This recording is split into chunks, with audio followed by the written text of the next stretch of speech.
जी नमस्कार साथियों, कैसे हैं आप लोग। फिर से आप लोगों के बीच में उपस्थित होना हो गया एक नया सेशन लेकर, यानी नया विषय लेकर के।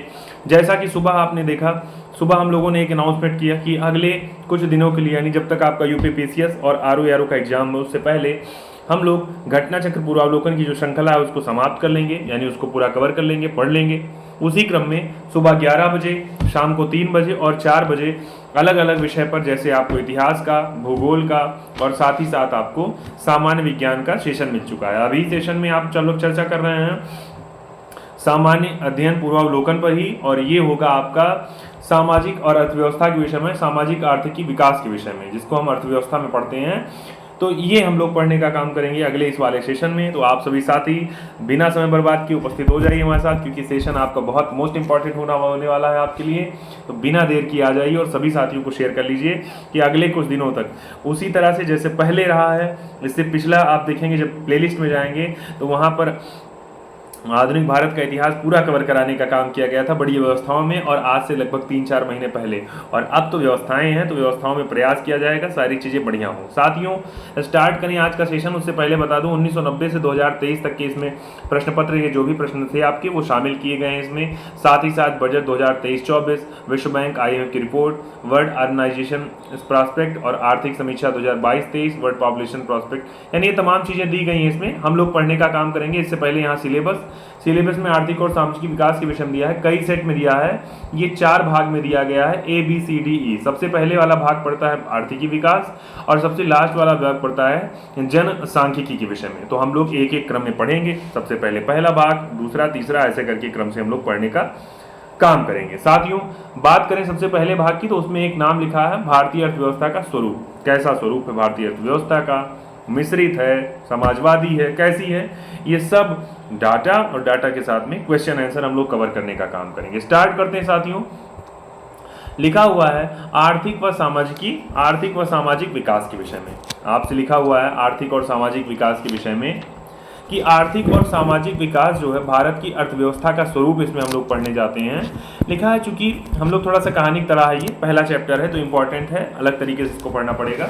लिखा हुआ है कि भारत जो है, जब भारत में अंग्रेज आए उससे पहले जो भारत की अर्थव्यवस्था थी वो पूरी तरह से ग्रामीण थी, अविकसित थी। बात यहाँ नहीं कर रहा है सिंधु घाटी सभ्यता की, यहाँ कह रहा अंग्रेजों से आने के पहले की बात कर रहा। गांव एक अलग इकाई थी, व्यवसाय वंशानुगत हुआ करता था, यानी पंडित का पुत्र पंडित, या फिर आप कहेंगे पंडित या कोई शिक्षक है उसका पुत्र भी शिक्षक का काम कर रहा है, बढ़ई का पुत्र बढ़ई, ऐसे ऐसे तमाम सारे काम यहाँ लिखा है। लेकिन उद्योग के क्षेत्र में यह अभी भी उन्नत था। भारत जो था, यहाँ रेशम और सूती वस्त्र का उद्योग खूब बढ़िया होता था और बड़ी उत्तम क्वालिटी का होता था। संगमरमर का कार्य भारत में होता था, नक्काशी का कार्य होता था, सोने चांदी का आभूषण, पत्थर पर तराशी का काम, ये सारी चीज़ें बहुत अच्छी तरीके से होती थी। निर्यात भी इनका किया जाता था। भारत में निर्यात में अगर बात की जाए तो भारत में नील और अफीम और मसाले, इन सब का निर्यात किया जाता था। निर्यात का मतलब होता है भेजना दूसरे देशों में या दूसरी जगहों पर। जब 17वीं 18वीं शताब्दी आई तो भारतीय अर्थव्यवस्था जो थी अपने परंपरागत रूप में विद्यमान थी। उस समय की बात है, 17वीं 18वीं शताब्दी में जो पुराने समय चला आ रहा था उसी तरीके से चीज़ें चल रही थी।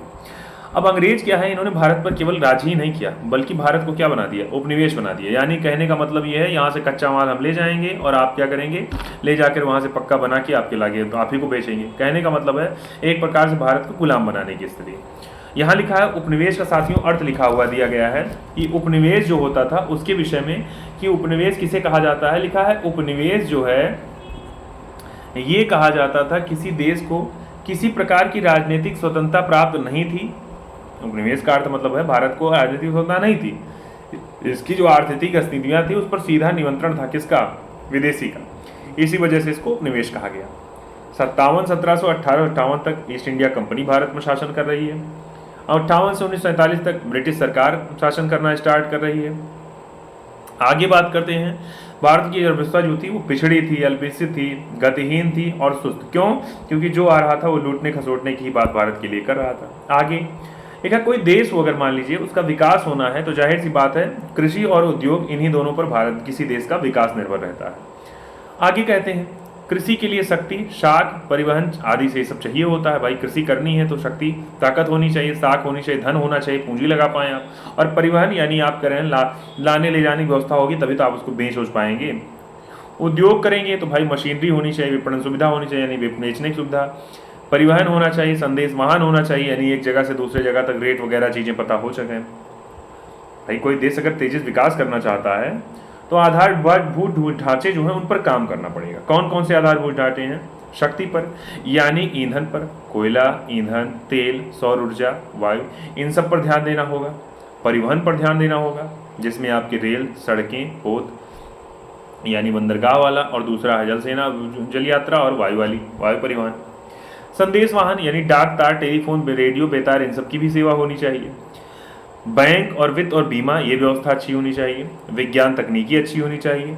कुछ सामाजिक मत जैसे शिक्षा, स्वास्थ्य और ये सब व्यवस्थाएं बढ़िया होनी चाहिए। यानी इनको व्यवस्था बढ़ाएंगे तभी जाके एक आपका देश विकसित हो सकता है। ऐसा नहीं देश किसी एक चीज़ से ही विकसित होगा, कई चीज़ों को समग्र रूप से जब तैयार किया जाएगा, विकसित किया जाएगा, तभी देश का भी विकास संभव हो पाएगा। साथियों आगे बात करें, लिखा है कि स्वतंत्रता के समय उपयुक्त सभी आधारभूत ढांचे कमी थी। यानी जब स्वतंत्रता भारत को प्राप्त हुई तो इतनी विपरीत परिस्थिति थी कि नेहरू जी ने कैसे देश का शासन किया, कैसे चीज़ों को व्यवस्थित बनाई, ये बड़ा कठिन हुआ करता था। आप सोच नहीं सकते हैं उसके विषय में। आगे यहाँ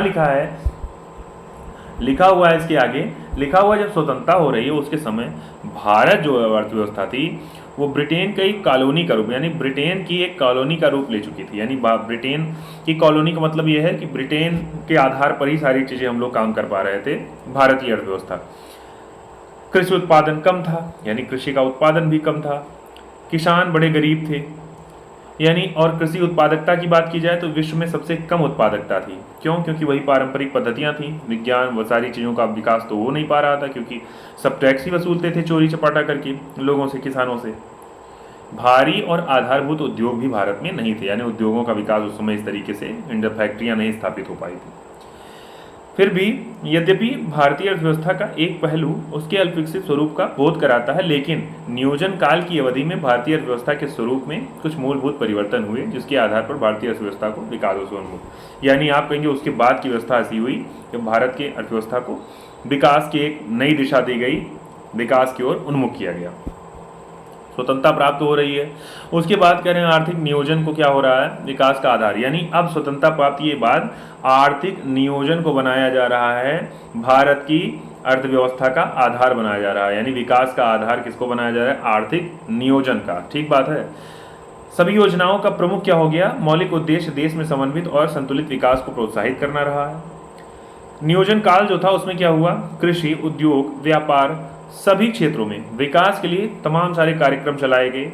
भारत की जो गरीबी थी और बेरोजगारी थी इसका समाधान करने का प्रयास किया गया कि कैसे गरीबी भारत की कम हो पाए, बेरोजगारी कैसे कम हो पाए।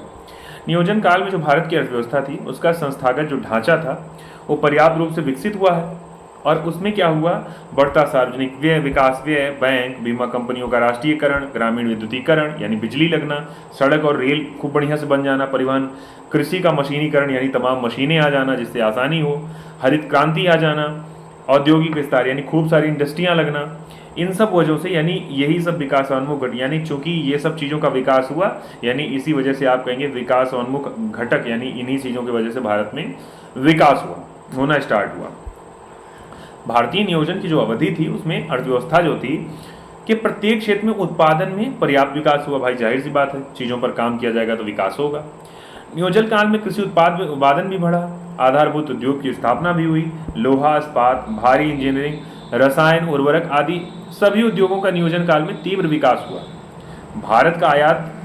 जिससे भारत का आयात कम हुआ, यानी मंगाने निर्भरता कम हुई, विदेशी निर्भरता में कमी आई, यानी ऐसा नहीं कि हम मंगाएंगे तभी हम खाएंगे, हम अपने पास उत्पादित करेंगे तो खाएंगे। लिखा भारतीय नियोजन जो हो रहा है उसके समय मौलिक उद्देश्यों में समाजवादी अर्थव्यवस्था की झलक मिलने लगी। समाज में व्याप्त जो आर्थिक विषमता थी और शोषण था उसको समाप्त करने के लिए नियोजन काल में तमाम सारे कदम उठाए गए, जैसे कि जमींदारी प्रथा, याद करिए, किसानों का जो सबसे ज़्यादा शोषण जिससे होता था उसका उन्मूलन हुआ। भूमि पर कृषि को अधिकार दिलाना, आगे बंधुआ प्रथा समाप्त हो गई, बंधुआ मजदूरी प्रथा समाप्त हो गई। सार्वजनिक क्षेत्र में उपकरणों का विस्तार कराया गया, यानी ऐसा नहीं कि व्यक्तिगत स्तर का, सार्वजनिक यानी आप कहेंगे सरकारी स्तर का।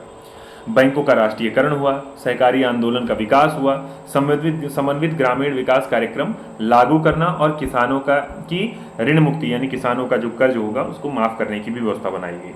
आगे, उपयुक्त विकासान्मुख तथ्यों के आधार पर कहा जा सकता है कि भारत यद्यपि अपनी विकसित अवस्था तक नहीं पहुंच पाया, फिर भी भारतीय अर्थव्यवस्था एक विकासशील अर्थव्यवस्था है जहां आर्थिक विकास के समन्वित और योजनाबद्ध प्रयास जारी हैं।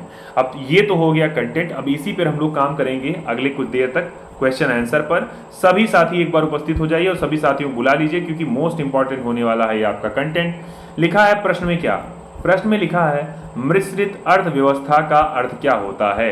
लिखा है मिश्रित अर्थव्यवस्था का क्या अर्थ होता है। ऑप्शन में आपको कई सारे दिए गए हैं जिसमें कृषि और उद्योग दोनों समान महत्व दिया जाए, या फिर कह रहा है आपसे राष्ट्रीय अर्थव्यवस्था में सार्वजनिक क्षेत्र के साथ साथ निजी क्षेत्र भी विद्यमान हो, जहां राष्ट्रीय अर्थव्यवस्था में भूमंडलीकरण की प्रक्रिया भारी मात्रा में स्वदेशी से प्रभावित हो, या फिर जहां आर्थिक नियोजन और विकास में केंद्र और राज्यों की समान भागीदारी हो। तो पूछ रहा है आपसे किसे कहा जा सकता है, तो मुझे लगता है इसका क्या हो जाएगा, जहां पर इसमें लिखा है यहाँ जहां पर क्या हो, यानी जहां पर दोनों चीज़ों की भूमिका होती है, वो चाहे आपकी हो जाए सरकारी और चाहे हो गई आपकी प्राइवेट। तो इसी वजह से इसको कहा जाएगा यहाँ पर जहाँ पर सार्वजनिक के साथ साथ में यानी सार्वजनिक व्यवस्था के साथ साथ में निजी दोनों क्षेत्रों को विद्यमान व्यवस्था होती है, उसी को कहा जाता है क्या, उसी को कह दिया जाता है आपका, उसी को कहा जाता है मिश्रित अर्थव्यवस्था। आप समझ गए आप लोग, यानी मिश्रित और समाजवादी और पूंजीवादी दोनों का अर्थ ये है, पूंजीवादी में केवल निजी क्षेत्र, लेकिन मिश्रित में समाजवादी में केवल सार्वजनिक क्षेत्र, लेकिन यहाँ मिश्रित में दोनों क्षेत्र। लिए देखिए तमाम बातें इसके विषय में व्याख्यात्मक रूप में लिखी गई। अगला क्वेश्चन, भारत में मिश्रित अर्थव्यवस्था का अर्थ क्या है? बृहद और कुटीर उद्योग का सहअस्तित्व, आर्थिक विकास में विदेशों का सहयोग, सार्वजनिक तथा निजी क्षेत्रों का सहअस्तित्व। तो इसका ऑप्शन मुझे लगता है सी वाला ही सही हो जाएगा। कहेंगे सर सी वाला ऑप्शन जो दिया है सार्वजनिक और निजी क्षेत्र दोनों का सहअस्तित्व, यही हो जाएगा सही। नेक्स्ट क्वेश्चन पे आए, मिश्रित अर्थव्यवस्था का तात्पर्य क्या है? पीसीएस के एग्जाम में पूछा गया 1990 में क्वेश्चन है, इसके पहले वाला 2013 में। भाई आप जान गए मिश्रित में निजी और सार्वजनिक दोनों की भागीदारी होती है। अगला क्वेश्चन, भारतीय अर्थव्यवस्था कैसी है? तो आप जान गए कि भारतीय अर्थव्यवस्था ना तो पूंजीवादी है ना केवल समाजवादी है, ये आपकी कैसी है? मिश्रित अर्थव्यवस्था है। अगले क्वेश्चन पे आए, यहाँ ये देखिए यहाँ लिखा है तमाम सारी बातें, लिखा है भारत मिश्रित अर्थव्यवस्था वाला देश है। यहाँ दो नाम, एक पूंजीवादी मिल गया आपको और दूसरा आप कह रहे हैं पूंजीवादी की लिखा है जिसमें बाजारों को नियंत्रण करने की कोई खास भूमिका सक्रिय नहीं होती है, यहाँ पर निजी स्वामित्व होता है। और जबकि समाजवादी में क्या होता है, सब कुछ केंद्रीयकरण सरकार के हाथ में होता है, यानी कि संसाधनों पर राज्य का स्वामित्व होता है। भारत ने एक अलग पद्धति अपनाई और वो है मिश्रित अर्थव्यवस्था की। अगले पे आते हैं, लिखा है भारतीय अर्थव्यवस्था का प्रमुख लक्षण कैसा है? तो आप जान गए भारत अर्थव्यवस्था का प्रमुख लक्षण, चूंकि यूपी पीसीएस के एग्जाम में पूछा गया क्वेश्चन कई बार है, तो इसका उत्तर क्या हो जाएगा? सी वाला ऑप्शन। इसका मतलब ये मोस्ट इंपॉर्टेंट क्वेश्चन है, बार बार पूछ रहा है। भारत किस तरह की अर्थव्यवस्था है? तो समाजवादी, गांधीवादी, स्वतंत्र या फिर मिश्रित? बता ले गए आप लोग। बीपीएससी और यूपी पीसीएस के एग्जाम में पूछा गया क्वेश्चन है कि ये क्वेश्चन हो जाएगा उत्तर इसका, ये है भारत की अर्थव्यवस्था एक प्रकार की मिश्रित अर्थव्यवस्था है। नेक्स्ट क्वेश्चन, यह सत्य होगा कि भारत को परिभाषित किया जाए कैसे?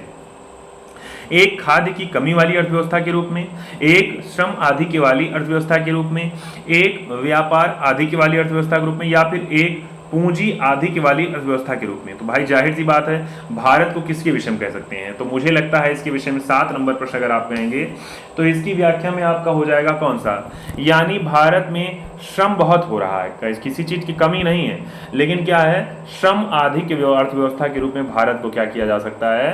परिभाषित किया जा सकता है। इसका बी वाला ऑप्शन देखिए, क्योंकि जनसंख्या अधिक है इसी वजह से इसको श्रम आधिक्य अर्थव्यवस्था के रूप में भारत को जानेंगे। नेक्स्ट क्वेश्चन पे आते हैं, अल्प विकसित, यहाँ लिखा हुआ है अल्प विकसित अर्थव्यवस्था की समानता विशेषता क्या होती है?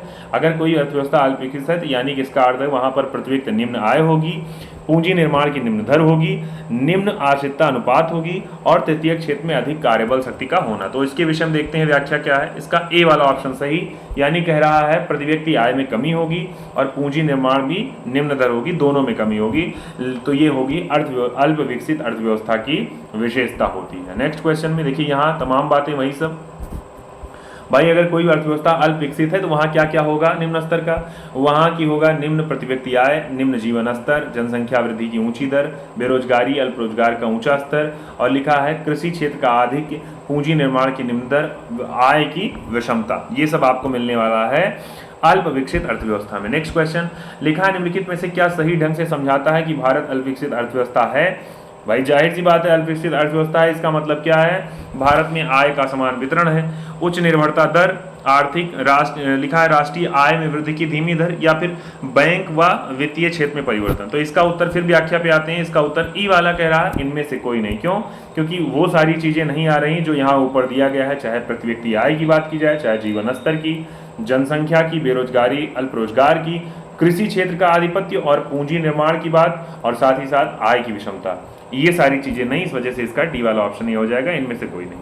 अगले पे आते हैं, यहाँ इसको भी पढ़िएगा आप लोग। यहाँ लिखा हुआ है क्या, लिखा हुआ है निम्नलिखित में से कौन सी विशेषताएं भारतीय अर्थव्यवस्था को विकासशील श्रेणी में दर्शाती हैं। भाई विकासशील की अगर बात कर रहा है तो भारत चूंकि विकासशील का दर्जा प्राप्त कर चुका है, तो क्योंकि भारत कृषि मुख्य व्यवसाय है, प्रचंड बेरोजगारी है, मानव पूंजी की निम्न गुणवत्ता है, प्रोटीन का प्रति व्यक्ति सेवन उच्च हो रहा है, तो इस वजह से कह रहा है। तो इसका उत्तर क्या हो जाएगा, डी वाला ऑप्शन कह रहा है इसमें 1, 2 और 3। मैंने कहा साथियों मेरे साथ लगातार पढ़िएगा, और आपका सारी चीजें पढ़ने के चक्कर में यही वाला सेक्शन है जो आपका छूट जाता है, समझ में भी नहीं आता है। समझ में आएगा जब उससे पहले आप क्वेश्चन देखे रहेंगे कैसे क्वेश्चन पूछे जाते हैं एग्जाम में। तो इसका ऑप्शन कौन सा हो जाएगा, इसका साथियों डी वाला ऑप्शन सही हो जाएगा, यानी कृषि, क्योंकि भारत का मुख्य व्यवसाय है, बेरोजगारी बहुत ज्यादा है, और मानव पूंजी में निम्न गुणवत्ता है। विकासशील अर्थव्यवस्था की अगर आपको देखना है पहचान, तो लिखा है कि कृषि प्रधान अर्थव्यवस्था होगी, पूंजी निर्माण की निम्न दर होगी, जनसंख्या अधिक और जनसंख्या वृद्धि होगी, बेरोजगारी, निम्न प्रति व्यक्ति आय, औद्योगिक पिछड़ापन, तकनीकी पिछड़ापन, मिश्रित अर्थव्यवस्था, आयात पर निर्भरता और निरक्षरता, ये सारी होती हैं विशेषताएं विकासशील अर्थव्यवस्था की। नेक्स्ट क्वेश्चन पे आते हैं साथियों, लिखा हुआ है यहाँ पर, लिखा है भारतीय अर्थव्यवस्था वर्णित की जाती है किसके रूप में, एक पिछड़ी और गतिहीन अर्थव्यवस्था, एक विकासशील, अर्धविकसित या फिर विकसित। तो आप जान गए इसका उत्तर, पीसीएस मेंस में साथियों पूछा गया क्वेश्चन है, इसका हो जाएगा कौन सा, भारत एक विकासशील अर्थव्यवस्था है, भारत की अर्थव्यवस्था। नेक्स्ट क्वेश्चन पे आते हैं, ये भी क्वेश्चन लोअर पीसीएस में पूछा गया, भारतीय अर्थव्यवस्था की विशेषता क्या है। तो भाई सही बात है, भारत में कृषि की प्रधानता है, उद्योग की प्रधानता नहीं है, बृहद बेरोजगारी है, ये सही है, न्यून प्रति व्यक्ति आय, यानी 1, 3 और 4 ये होना चाहिए सही। तो डी वाला ऑप्शन इसका राइट हो जा रहा है। नेक्स्ट क्वेश्चन पे आते हैं साथियों, ठीक है, भारत की अर्थव्यवस्था कैसी है। तो आप जान गए भारत की अर्थव्यवस्था, ये भी क्वेश्चन पीसीएस में पूछा गया है, इसका क्वेश्चन हो जाएगा भारत की अर्थव्यवस्था विकासशील अर्थव्यवस्था। अगले क्वेश्चन पे आते हैं, निम्नलिखित में से कौन सा लक्षण भारतीय अर्थव्यवस्था का नहीं है, श्रम की न्यून कार्यक्षमता, प्रति व्यक्ति कम आय, पूंजी निर्माण की न्यून दर, या फिर प्राकृतिक संसाधनों की कमी। तो कह रहा है भारतीय अर्थव्यवस्था का नहीं है कौन सा लक्षण। तो भाई जाहिर सी बात है, भारत में क्या हो रहा है, भारत में प्राकृतिक संसाधनों की कमी ऐसा नहीं है, इसका मतलब डी वाला ऑप्शन हो रहा है गलत। ठीक बात है ना, जबकि सारी चीजें हो रही हैं आपकी सही। देश की वृद्धि में निम्न में से कौन सा अनार्थिक तत्व है, सामाजिक व्यवहार, प्राकृतिक संसाधन, या फिर आपसे कह रहा शक्ति संसाधन, पूंजी संसाधन। तो कह रहा देश की वृद्धि के विषय में, तो इसका ऑप्शन क्या रहा, ए वाला ऑप्शन कह रहा देश की वृद्धि जो है, वृद्धि में निम्न में से कौन सा अनार्थिक तत्व है। तो भाई सामाजिक व्यवहार में तो कोई धन की बात आती नहीं है, बाकी सारे में आती है धन की बात। चलिए आगे आते हैं, देखिए आर्थिक विकास के निर्धारक तत्व दिए गए हैं, आर्थिक तत्व और अनार्थिक तत्व। यहाँ देखिए सामाजिक, धार्मिक, राजनीतिक, अंतर्राष्ट्रीय घटक, वैज्ञानिक, ये सारी चीजें ये सारी होती हैं अनार्थिक तत्व होते हैं, जबकि ये सारी चीजें आपको बगल वाली ये सब आपको आर्थिक मिल रही है। नेक्स्ट क्वेश्चन पे आते हैं, लिखा है में से कौन सा आर्थिक सुधारों के द्वितीय प्रजनन यानी जनरेशन में सरकार द्वारा चिन्हित किए गए हैं का भाग नहीं है। ऑप्शन ए तेल के क्षेत्र में सुधार, सार्वजनिक क्षेत्र में सुधार, न्यायिक प्रणाली में सुधार, या फिर शासकीय और सार्वजनिक संस्थाओं में सुधार। पीसीएस मेंस में क्वेश्चन 2009 में पूछा गया क्वेश्चन है, मोस्ट इंपॉर्टेंट है। इसका उत्तर क्या हो सकता है, इसका उत्तर साथियों एक सेकेंड, इसका उत्तर दे रहा है इसमें सी वाला विकल्प सही है। न्यायिक प्रणाली में जो सुधार है, लिखा है निम्न में से कौन आर्थिक सुधारों के द्वितीय प्रजनन जनरेशन में सरकार द्वारा चिन्हित, तो सरकार द्वारा चिन्हित नहीं किया जाता है कौन सा, न्यायिक प्रणाली में सुधार, जबकि तीनों जो हैं ये सरकार द्वारा चिन्हित किए गए हैं। ठीक है ना। अच्छा अगले पे आते हैं, लिखा विकास का भारतीय मॉडल किसके हितों की सुरक्षा करता है, व्यक्ति की या फिर आपसे कह रहा है राज्य की, या फिर व्यक्ति और राज्य दोनों की। उत्तर आपको देना है क्वेश्चन में। इसका क्या हो जाएगा भाई, लास्ट क्वेश्चन है इस सेशन का। तो भारतीय मॉडल जो विकास का है, जाहिर सी बात है ये किसके विषय में, ये दोनों की बात करता है, व्यक्ति और राज्य। याद है आपका, मैंने कहा सार्वजनिक, ये सार्वजनिक और निजी दोनों की बात करता है, मिश्रित अर्थव्यवस्था की बात करता है। तो इसका उत्तर साथियों हो जाएगा सी वाला ऑप्शन सही, क्योंकि मिश्रित अर्थव्यवस्था की यही विशेषता है। मैंने कहा साथियों, जो हम लोगों ने सुबह चर्चा की थी कि लगभग सारे विषय हम लोग कवर करने का प्रयास करेंगे, लास्ट में आप अर्थव्यवस्था भी पढ़ रहे हैं। तो अगले सेशन के विषय में तैयार रहिएगा। जानकारी आपको वीडियो के डिस्क्रिप्शन बॉक्स में मिलेगा, आपको टेलीग्राम चैनल के लिंक, वहां जुड़ सकते हैं। कम्युनिटी टैब में आप इसी यूट्यूब चैनल के देख सकते हैं सारी जानकारी आपके टाइम टेबल की, कि किस समय कौन सा सेशन होगा, ये मिलेगा साथियों। बाकी आपने इतना सहयोग किया, आपका बहुत बहुत धन्यवाद। फिर मैं आपसे कहूंगा, पुश योरसेल्फ, क्या है, अपने आप को स्वयं आप क्या करिए, प्रेरित करिए। No one else is going to do it for you, यानी आपके विषय में और कोई ऐसा नहीं है जो इसके विषय में आपके लिए काम कर सकता है। ठीक बात है ना, तो आपको स्वयं से करना है। मैंने कहा YouTube पे जाइएगा तो आप डालिएगा Tripathi sir GS Ayodhya channel, ऐसे पेज आ जाएगा। सब्सक्राइब करिएगा, साथियों को भी बताइएगा, बेल आइकन को प्रेस कर लीजिएगा। वहां पर RO UPPCS UPP री एग्जाम के विषय में हम लोगों ने घटना चक्र पूर्वावलोकन की सीरीज स्टार्ट की है, सबको बताइए। बाकी आज आपने इतना सहयोग किया, आपका बहुत बहुत धन्यवाद। जय हिंद, जय भारत, वंदे मातरम। धन्यवाद।